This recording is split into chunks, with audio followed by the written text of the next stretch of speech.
pool is quite different than the old pool. So the pool that we had for 50 plus years in Washington Park was your pretty typical L-shaped hole in the ground, as some of our staff have described it.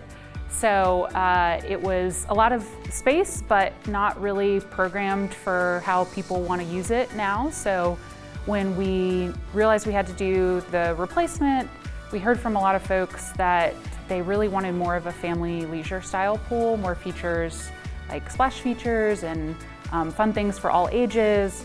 Save some lap lanes for sure for learning how to swim and that sort of thing, but really just more diverse amenities and options for folks. So a really big slide is one of the things you can expect. We did a lot of engagement 2 summers ago now, and we heard from folks that they wanted a huge slide, they really wanted a lazy river, and they really wanted more shade. So those were some of the things that were really highly prioritized. So we've got a shade pavilion. We're going to try and incorporate more shade throughout the pool deck as well. We're going to have a huge slide, and we're going to have a small lazy river. The slide is going in this week. Everybody is very excited about seeing that go up. That's going to be cool to see from Orange Avenue.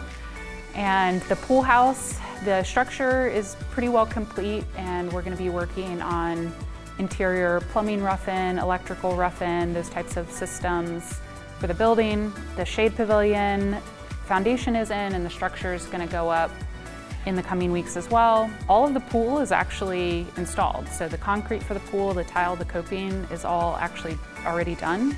We just need to come back in and do the pool deck around that.